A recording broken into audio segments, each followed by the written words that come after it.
À l'occasion de la Journée mondiale des droits des femmes, nous avons choisi de mettre en lumière celle que l'on surnomme la divine, l'impératrice du théâtre, la voix d'or ou encore le monstre sacré, Sarah Bernhardt. Illustre comédienne française, féministe et activiste, première star internationale, femme du buzz appelée la scandaleuse, elle est la première à gérer son image par elle-même. Bon, en gros, Sarah Bernhardt, c'est l'ancêtre de Madonna et de Lady Gaga. Et on a décidé de vous raconter 3 anecdotes sur sa vie. Elle défend ses idées avec ferveur, et elle est présente sur tous les fronts. Elle prendra la défense de Dreyfus aux côtés de Zola. Elle fut une ardente défenseuse du droit de vote pour les femmes et pour l'abolition de la peine de mort. Et elle ira même jusqu'à transformer le théâtre de l'Odéon en hôpital militaire durant le conflit avec la Prusse en 1870. On venait la voir mourir sur scène.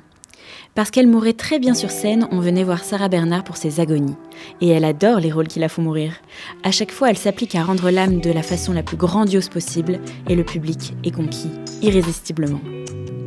Ses protégés étaient Alphonse Mucha et Edmond Rostand. Alphonse Mucha et Sarah Bernhardt collaborent pour la première fois lorsque l'artiste réalise l'affiche de Gismonda.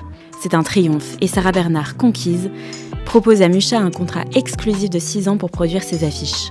De cette rencontre allait naître le style Mucha. Sarah Bernhardt était aussi une très grande fan d'Edmond, bien avant Cyrano et sa révélation au monde. Et lorsque Sarah Bernhardt devient directrice du théâtre de la Renaissance, elle crée 2 pièces de son petit protégé, La Princesse lointaine et La Samaritaine, spécialement écrites pour elle.